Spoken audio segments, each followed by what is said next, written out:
Hello दोस्तों, स्वागत है आपका टॉक विद रंजीत में। चलिए दोस्तों, आज हम बात करने वाले हैं शिक्षा विभाग से जुड़ी हुई महत्वपूर्ण खबरों के बारे में।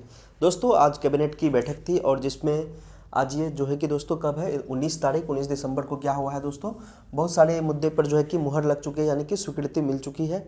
आप देख पा रहे हैं यहाँ पर एक्सेप्ट भी हुआ है बहुत सारे। तो इनमें जो शिक्षा विभाग में जो सबसे महत्वपूर्ण जो नियमावली एक तरह से एक्सेप्ट हुआ है उसके बारे में हम लोग बात करने वाले हैं। दोस्तों आज 19 तारीख को ही ये एक्सेप्ट हुआ है। चलिए दोस्तों, हमारा मतलब है शिक्षा विभाग से, शिक्षा विभाग में जो भी चीज़ें एक्सेप्ट हुए उसको हम लोग देखते हैं, ठीक है।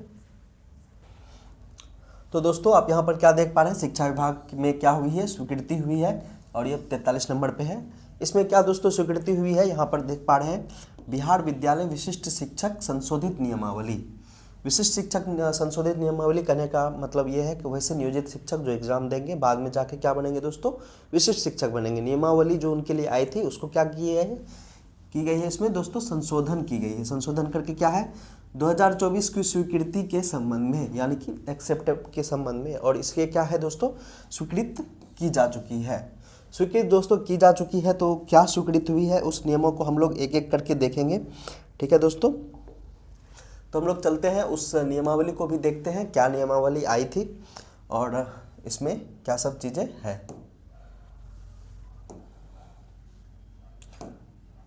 तो दोस्तों यहाँ पर देखिए खुलकर आ चुकी है शिक्षा विभाग, ये दोस्तों यहाँ देखिए। और ये नियमावली जो है कि दोस्तों जो बनी थी लगभग ये जो है कि 17-12 को इसको भेजा गया था और ये एक्सेप्ट हो चुकी है। और यहाँ पर देखते हैं बिहार सरकार शिक्षा विभाग। तो इसके चलिए हम लोग ऊपर देखते हैं क्या है। सबसे मेन बिंदु जो है दोस्तों, एक्सेप्ट तो आज हुई है 19 तारीख को, ये बहुत ही इंपॉर्टेंट चीज़ें हैं दोस्तों।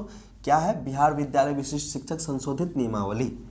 इसमें देखिए, भारत के संविधान के अनुच्छेद 209 परंतु के अधीन प्रदत्त शक्तियों का प्रयोग करते हुए बिहार राज्यपाल एतद द्वारा बिहार विद्यालय विशिष्ट शिक्षक नियमावली 2023 के संशोधन निम्नलिखित नियमावली बनाते हैं। संशोधित नियमावली दोस्तों क्या हुई है, जारी हुई है। तो इसमें हम लोग देखेंगे कि क्या क्या नियमावली निकल कर आ रही है, ठीक है दोस्तों। एक एक बिंदु को हम लोग देखेंगे, ठीक। यहां से देखते हैं संक्षिप्त शीर्षक और क्या है दोस्तों, प्रारंभ। क्या है, यह नियमावली बिहार विद्यालय विशिष्ट शिक्षक संशोधन नियमावली की कही जाएगी। इसका नाम दोस्तों यही रखा गया है, बिहार विद्यालय विशिष्ट शिक्षक संशोधन नियमावली 2024 कहा जाएगी। इसका विस्तार संपूर्ण बिहार राज्य में होगा। यह अधिसूचना निर्गत होने की तिथि से प्रवृत्त होगी, यानी कि लागू होगी। फिर क्या है दोस्तों, बिहार विद्यालय विशिष्ट शिक्षक नियमावली 23 के नियम 4 सक्षमता परीक्षा। सक्षमता परीक्षा, ये देखिए दोस्तों, सक्षमता परीक्षा का जिक्र यहाँ पर का प्रतिस्थापना बिहार विद्यालय विशिष्ट शिक्षक नियमावली 4 के निम्नलिखित से प्रतिस्थापन होगा। सक्षमता में दोस्तों क्या चेंजिंग हुआ है मैं आपको ये दिखाने वाला हूँ। पहले क्या था दोस्तों कि पहले 3 बार एग्जाम देने का बात था, अभी जो है कि किस प्रकार से क्या है इसको भी हम लोग खुलकर देखते हैं अच्छे से। और भी थोड़ा बड़ा कर लेता हूँ इसको, ठीक है दोस्तों। देखिए सक्षमता परीक्षा के बारे में क्या है, विभाग अपने द्वारा एक सरकारी एजेंसी के माध्यम से सभी कार्यरत स्थानीय निकाय शिक्षकों के लिए, स्थानीय निकाय शिक्षकों मतलब जिनसे इनकी बहाली हुई थी उस समय पर, उन्हीं के बारे में बात हो रही, नियोजित शिक्षकों के बारे में सक्षमता परीक्षा आयोजित करेगा। यानी कौन करेगा, तो ये जो है कौन करेगा, एक सरकारी एजेंसी। और ये क्या कौन करवाएगा, तो सरकार, बिहार सरकार करवाएंगी। सक्षमता परीक्षा नियमावली के प्रयुक्त होने की तिथि से 2 वर्ष के अवधि में आयोजित की जाएगी। यानी कि जब ये एक्सेप्टेबल हो जाएगा तो फिर क्या 2 वर्ष की अवधि में ही इसको किया जाएगा। प्रत्येक स्थानीय निकाय शिक्षक को क्या है, परीक्षा उत्तीर्ण करने हेतु 5 अवसर प्रदान किए जाएंगे। यहाँ पर देखिए दोस्तों, 5 अवसर प्रदान किए जाएंगे। खैर ये तो न्यूज़ पहले से भी बहुत सारे लोग जानते थे कि 5 बार तो दिया ही जाएगा, 5 मौका। यानी कि ये जो 5 अवसर है ये संशोधित है, तो कुछ बदलाव है। 5 अवसर पहले भी था, तो ये 5 अवसर का बात यहाँ पर किया गया है। और उसके बाद क्या है दोस्तों, और हम लोग देखते हैं थोड़ा ऊपर,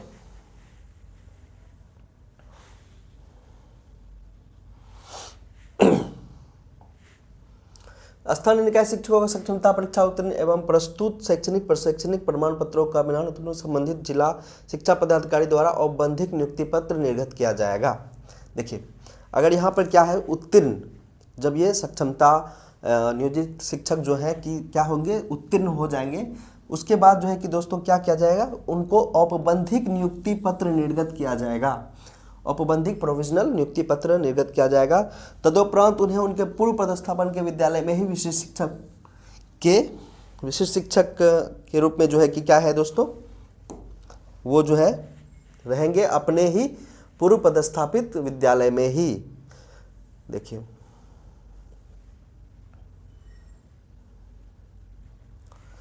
सभी चीज़ें जो है कि दोस्तों इसमें क्लियर है। मेन चीज़ें और भी देखते हैं हम लोग।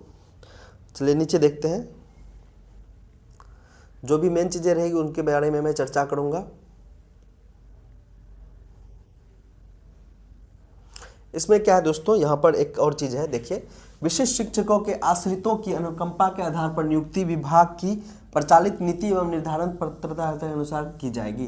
यानी कि अनुकंपा पे नौकरी जो है एक विशिष्ट शिक्षकों के आश्रितों, यानी कि सभी के लिए जो आश्रितों को अनुकंपा के आधार पर नौकरी मिलता है, इसमें जो है प्रचालित नीति एवं निर्धारित पात्रता अर्हता के अनुसार किया जाएगा। ये नियुक्ति विभाग से होगा।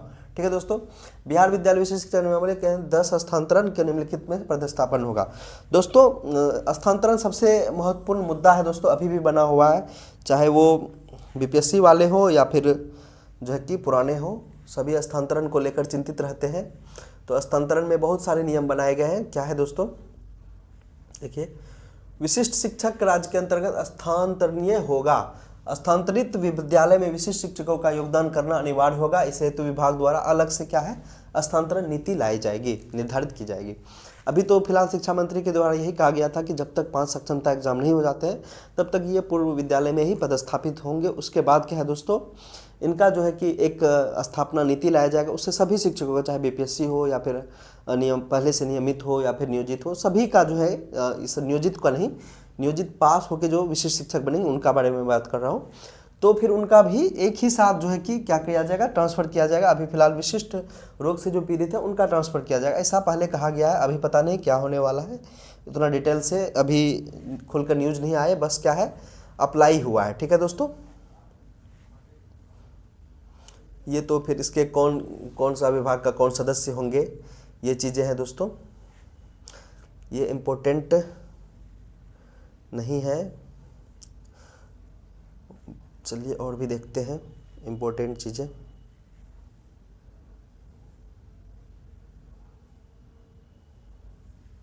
ये इसमें क्या है कि बहुत सारी चीज़ें क्या है, जैसे कि मतलब जो है कि किस आधार पे कब किसका स्थानांतरण किया जाएगा, वो जिला स्तर से अगर जिस सब्जेक्ट वाइज हैं तो उनका ये चीज़ें देखा जाएगा। उन्हीं के बारे में ऊपर में यहाँ पर दिया हुआ था किस प्रकार से क्या होगा। देखिए इसमें क्या है दोस्तों, एक आचरण संहिता भी दिया गया है। आचरण संहिता नियमावली में देखिए क्या है, जितने भी सरकारी आदेश का पालन करेंगे, निर्धारित पाठ्यक्रम को सुगम एवं सुलभ ढंग से पूर्ण कराएंगे। ये सभी चीज़ें समय पर विद्यालय निर्धारित रूटीन के अनुसार क्या है कक्षा का संचालन करेंगे एवं शैक्षणिक वातावरण को दूषित नहीं करना है। इस सब चीज़ों को वैसे बताने का उतना खास मकसद नहीं होना चाहिए, क्योंकि अगर एक शिक्षक बनेंगे तो ऐसे भी ये सब चीज़ें उतना नहीं होगा। ठीक है दोस्तों। और देखिए क्या है, लगता है ये बहुत ही थोड़ा कॉमेडियल टाइप का हो गया है। दूसरे शिक्षकों को पाठन नहीं करने में, मतलब पठन पाठन नहीं करने में बाधा नहीं करना है। शिक्षण कार्य से इनकार नहीं करना है।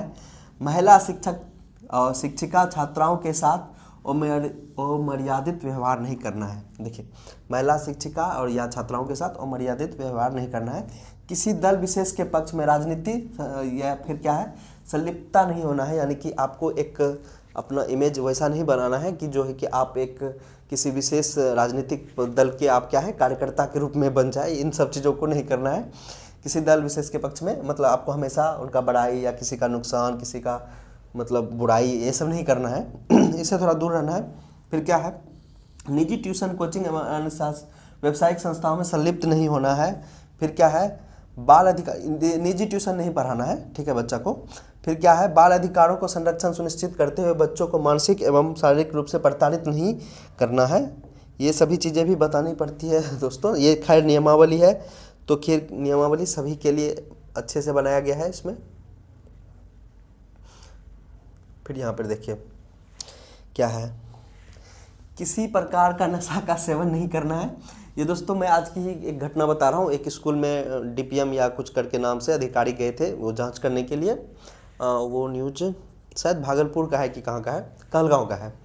तो वहाँ पे क्या है कि दोस्तों जो है कि जो अधिकारी गए, शायद उनके साथ कोई स्टाफ होगा। आजकल तो जानिए रहे हैं, पूरा एकदम माहौल ऐसा बना दिया है कि विद्यालय जाओ, जांच के नाम पे जो है कि पैसे हटने का बहुत ज़्यादा कोशिश करते हैं। तो बहुत सारे जगह में ऐसा खबर भी आया, कितना जगह मारपीट हो गया, कई प्रधानाध्यापक कपार भांग दिए किसी का, बहुत सारी घटनाएं आती रहती है। तो आज का ही मतलब क्या हुआ था कि वो गए थे स्कूल और जो है कि दारू शायद पिए हुए थे कि क्या थे। और वहाँ का जैसा शिक्षक और प्रधानाध्यापक ने बताया, बाद में जो है कि जो उनके साथ थे उनका रजिस्टर उठा लिया, बोले कि 10,000 रुपये दो। फिर जो है कि फिर वो भी प्रधानाध्यापक से और शिक्षक और ग्रामीणों ने क्या किया, उनको बंधक बनाया। उसके बाद कॉल किया गया, फिर पुलिस आया, फिर बहुत सारी चीज़ें उसके बाद किया गया। अभी मैं ये चीज़ें देखा तो फिर मुझे जो है कि, और वो अधिकारी जो है कि सिगरेट वगरेट जलाते हुए एकदम मतलब इस तरह का बातें कहा गया था। तो खैर ये है, दूर रहना है इस सब चीज़ों से, किसी प्रकार के नशे का सेवन नहीं करना है। फिर क्या है, सामाजिक कुरीतियों विशेषकर बाल विवाह एवं दहेज प्रथा को दूर करने में क्या है, सक्रिय भूमिका निभाना है। बाल विवाह हो गया, दहेज प्रथा हो गया, इसको मतलब इसको लेके जागरूकता भी फैलाना है बच्चों में भी और उनके गार्जियनों में भी। जब भी पेरेंट्स टीचर मीटिंग होंगे, इन सभी चीज़ों में क्या है, सामाजिक कुरीतियों के बारे में आपको बताना है। इन सब चीज़ों, खैर ये शिक्षक खुद करते हैं, ये सब चीज़ें बताने का ज़रूरत नहीं है। शिक्षक अगर अच्छे हैं, अच्छे वो अपने व्यवहार से अपने अच्छे वातावरण को बना लेते हैं, इनमें उनका इन सब चीज़ों का मुझे नहीं लगता है खास ज़रूरत है। फिर क्या है, वार्षिक माध्यमिक परीक्षा एवं उच्च माध्यमिक परीक्षा के सफल संचालन हेतु बिहार विद्यालय परीक्षा समिति द्वारा समय समय पर दिए जाने वाले निर्देशों का क्या है, अनुपालन करना है। एग्जाम जो होता है दोस्तों, वार्षिक माध्यमिक या मतलब माध्यमिक विद्यालय में भी, उच्च माध्यमिक में बहुत ज़्यादा होता है। तो क्या है, इनका जो है कि पहले तो महीना में भी होता था, इसका भी इनको क्या करना है, आपको ध्यान में रखना है कि उनका विभाग का अनुपालन करना है। देखिए फिर क्या है, विभाग द्वारा निर्धारित प्रशिक्षण में भाग लेने से इनकार नहीं करना है। प्रशिक्षण में भाग लेने का मतलब जब भी आपको जो है कि ट्रेनिंग में भेजा जाएगा, आपको नियमित ट्रेनिंग करना है। हर साल जो है कि अभी कराया जा रहा है, किसी को 6 दिन के लिए, किसी को कितने दिनों के लिए कराया जाता है। फिर क्या है, देखिए इस पे भी जो सरकारी सेवक आचार संहिता जो है 19 समय समय पर यथा संशोधित में निहित प्रावधान प्रभावी होंगे, सभी पे होते हैं। खैर ये बिहार विद्यालय विशेष शिक्षक नियमावली 2023 के 11 में प्रतिस्थापन, बिहार शिक्षक नियमावली, तो इसके नियम अनुशासनिक कार्रवाई का निम्नलिखित प्रतिस्थापित होगा। अनुशासनिक कार्रवाई के बारे में चलिए दोस्तों थोड़ा हम लोग इसको भी देख लेते हैं, क्या है अनुशासनिक कार्रवाई। इसमें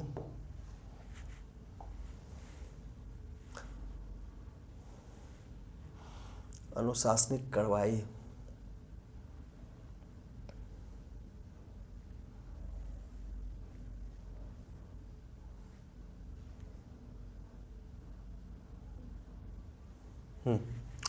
तो क्या है, अपचार या कदाचार विभिन्न कृत्यों के लिए ऐसे अनुशासनिक कार्रवाई के अधीन होंगे जो नियुक्ति प्राधिकार द्वारा विनिश्चित किए जाएंगे। ये अनुशासनिक कार्रवाई उन पे भी की जाएगी अगर वो किसी चीज़ों में संलिप्त पाए जाते हैं। और उसके बाद देखते हैं क्या है अनुशासनिक कार्रवाई, मतलब देखिए चलिए इसमें देखते हैं क्या क्या चीज़ें हैं। कार्य से अनधिकृत अनुपस्थिति, यानी कि कार्य से आपको जो है कि अनुपस्थित नहीं रहना, जानबूझकर अवज्ञा और अनुशासनहीनता जो है कि दोस्तों ये नहीं करना है। उसके बाद क्या है, विद्यालय के शैक्षणिक वातावरण में योगदान न देना, फिर वित्तीय अनियमितता के मामले में, सार्वजनिक जीवन में ईमानदारी का अभाव या किसी भी आपराधिक मामले में शामिल होना, या फिर जो है कि दोस्तों ये तो खैर चीज़ें सभी चीज़ पहले से भी है, बहुत सारी चीज़ों में है। खैर ये नियमावली है तो बहुत सोच समझ कर बनाई गई है ताकि सभी दिन के लिए ये फिक्स रहे। उल्लंघन, इसका उल्लंघन जो है नहीं करना है कोई अन्य मामला जिस पर अनुशासनिक प्राधिकार विचार करे। नियम 10 ख आचरण संहिता का उल्लंघन, समझा गया निलंबन। फिर क्या है, कोई भी विशिष्ट शिक्षक जो 48 घंटे से अधिक समय से, देखिए यहाँ क्या दिया है सबसे बड़ी चीज़, कोई भी क्या है, कोई भी विशिष्ट शिक्षक जो 48 घंटे से अधिक समय से न्यायिक, पुलिस या सिविल अभिरक्षा में रहा है उसे निलंबित समझा जाएगा और अनुशासनिक प्राधिकरण ऐसा आदेश जारी करेगा। फिर क्या है, अनुशासनिक प्राधिकरण दोषी विशेष शिक्षक पर निम्नलिखित दंड आधारित कर सकेगा, तो फिर दंड भी जो है कि निर्धारण होगा। फिर क्या है देखिए, क्या क्या किया जा सकता है यहाँ पर? बर्खास्तगी, अनिवार्य सेवानिवृत्ति, निचले पद पर पदोन्नति, कम वेतन पर पदोन्नति, या संचय भाव से वेतन वृद्धियों पर रुकना, ऐसा चीज़ें होती रहती है। जब कभी आप जो है कि सस्पेंड हो जाएंगे, कभी आपका वेतन जो हर साल जो इंक्रीमेंट होता है उसको रोक दिया जाएगा, बहुत सारे, फिर या क्या है आपका जो है कि जो ग्रेड है दोस्तों इसको कम कर दिया जाएगा। इस प्रकार से बहुत चीज़ें हो सकती है। ये जो है कि विभाग तय करेगा इन सब चीज़ों को। लघु दंड, छोटा दंड क्या है? निंदन, यानी कि निंदा की जाएगी। निर्धारित दिनों के लिए सक्षम प्राधिकार सक्षम उपस्थिति दर्ज किया जाना आवश्यक होगा। वेतन से कटौती से माध्यम वित्तीय जुर्माना लगाना जो 15 दिनों से अधिक ना हो। वेतन से कटौती के माध्यम से वित्तीय जुर्माना लगाना जो 15 दिन से अधिक नहीं होगा। गैर संचयी प्रभाव से वेतन वृद्धियों को रोकना। प्रोन्नति रोकना, यानी कि आप जो फिर अगले पद पे जाने वाले इस पर रोक भी लग सकता है। यानी कि अगर आप अभी शिक्षक है तो बाद में वरीय होंगे, फिर या तो फिर आप 5 साल बाद 8 साल बाद जो है कि नेक्स्ट पद ऊपर क्लास में जाने वाले होंगे। फिर क्या है दोस्तों? विभागीय कार्यवाही शुरू करने की प्रक्रिया बहुत लंबी चौड़ी है, इसको पढ़ने में अच्छा टाइम लगता है दोनों। देखिए, विभागीय कार्रवाई जब भी होगी, अनुशासनिक पदाधिकारी आरोपित विशिष्ट शिक्षक के खिलाफ रिपोर्ट प्राप्त होने पर, जब भी आपके खिलाफ क्या होगा दोस्तों, कोई रिपोर्ट प्राप्त होगा, ये देखिए रिपोर्ट प्राप्त होने पर क्या है दोस्तों, आधार पर वृहद दंड या लघु दंड का प्रथम दृष्टिया मामला बनता है। इस परियोजना के अनुशासनिक प्राधिकरण आरोपित विशिष्ट शिक्षक से 7 दिन का समय देते हुए, यहाँ पे क्या है, शिक्षक से क्या है 7 दिन का समय देते हुए एक कारण जो है पूछ सकता है और उसके विरुद्ध वृहद लघु दंड आरोपित करने के लिए जैसा भी मामला हो कार्यवाही क्यों नहीं प्रारंभ की जाए।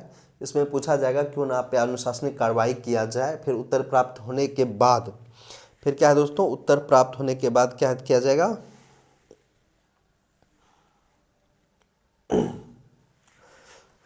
हाँ, मामला हो कार्रवाई के प्रारंभ की उत्तर प्राप्त होने के बाद अनुशासनिक प्राधिकरण यह तय करेगा कि उन्हें दंड कार्रवाई या फिर मतलब बड़ा वाला दंड देना है या फिर लघु दंड देना है, फिर आगे बढ़ना है, फिर जो है कि मामले को बंद करना है। ये सब चीज़ें क्या हो, धीरे धीरे विभाग तय करेगा। ये कोई बड़ा मसला नहीं है, ये सब चीज़ें होती रहती है विभाग में। निलंबन, अभी आपका निलंबन भी होगा। फिर अनुशासनिक कार्रवाई शुरुआत करते हैं। अनुशासनिक प्राधिकरण आरोपित विशिष्ट शिक्षक को निलंबन पद पर क्या है दोस्तों, निलंबन किया जाएगा। फिर क्या है, तभी क्या, जब आप निलंबन में होंगे तो फिर क्या होगा, उस समय पे क्या होगा कि आप जीवन निर्वहन भत्ता का हकदार तो होंगे वहां पर।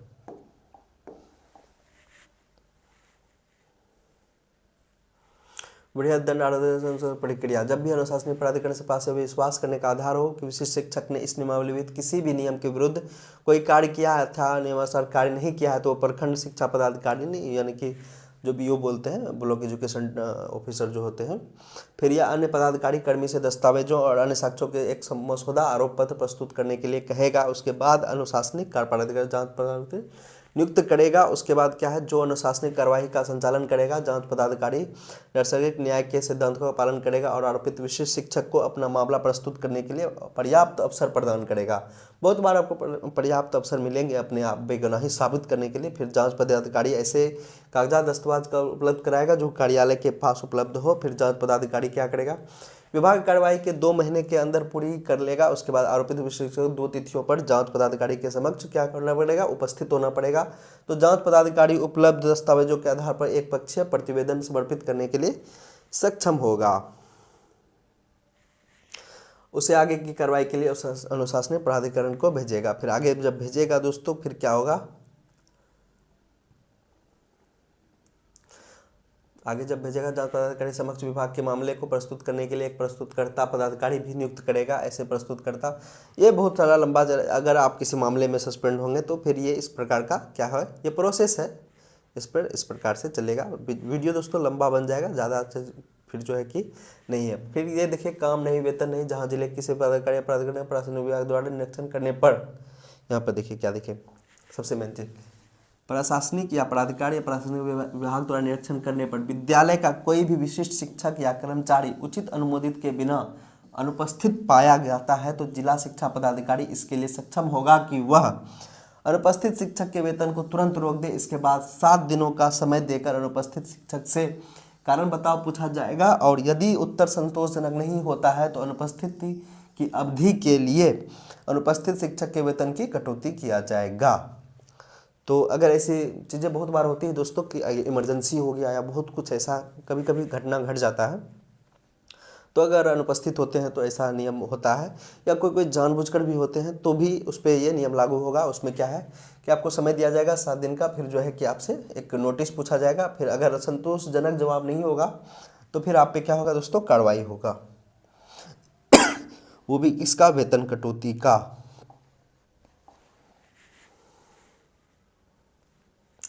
इसी प्रकार से बहुत लंबा चौड़ा है दोस्तों, इसको मैं पीडीएफ को डाल दूंगा, आप लोग जो है कि पढ़ लीजिएगा।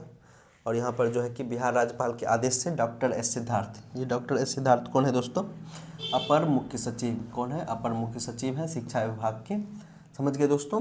और यहाँ पे इनका हस्ताक्षर लगेगा। बाकी आप ये जो आज का रूटीन टाइम है देख सकते हैं, 19 तारीख वाला है।